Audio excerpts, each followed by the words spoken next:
आप हमारी प्रार्थना मानिए, पहले ये छोड़िए कि तुम्हें कोई कष्ट दे सकता है या दे रहा है, वो तुम्हारा कर्म ही है, किसी भी रूप में आ सकता है। कई बार सुनाया है कि एक गौतमी नाम की बहुत बड़ी तपस्विनी थी, उनके एक ही पुत्र था, उसको सर्प ने काट खाया, मर गया।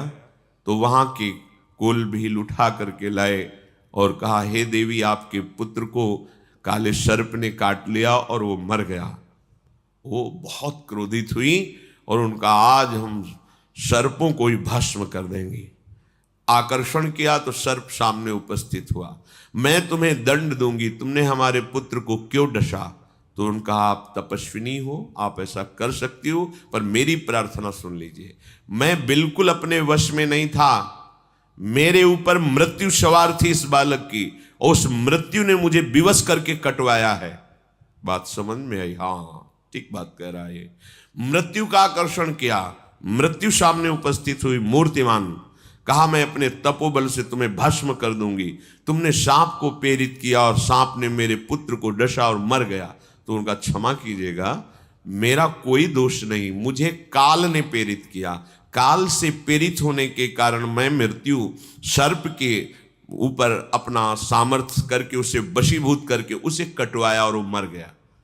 हाँ, ये बात सही है। काल का आकर्षण किया, काल भगवान उपस्थित हुए, आपने मेरे पुत्र को क्यों मरवाया? तो उनका, तुम्हारे पुत्र के कर्म से मैं प्रेरित था। काल किससे प्रेरित? तुम्हारे कर्म से, अर्थात तुम्हारे पुत्र के पूर्व कर्म से काल प्रेरित होकर काल ने मृत्यु को, मृत्यु ने सर्प को और सर्प ने डस लिया। तो जब हम विवेक से मूल में पहुंचते हैं तो हमारा कर्म ही हमको दंड दे रहा है, कोई दूसरा नहीं।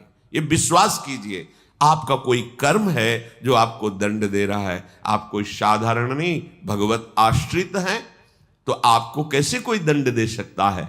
इसलिए एक उपाय है कि आपका वो कर्म नष्ट हो जाए जो दंड देने के लिए उद्यत है, उत्साहित है, वो है भगवत नाम, भगवत आश्रय। जिस समय आप अपने आप को और अपनी मानी हुई समस्त संबंध और भोग सामग्री को प्रभु के चरणों में समर्पित कर देंगे, अब किसी की ताकत नहीं कि वहां मनमानी कर सके। वो जो भी होगा प्रभु के विधान से होगा, और प्रभु के विधान को शरणागत सर झुकाकर स्वीकार करता है, चाहे वो कठोर रूप विधान हो या मृदु रूप विधान हो। मेरे प्रभु मेरा परम मंगल कर रहे हैं।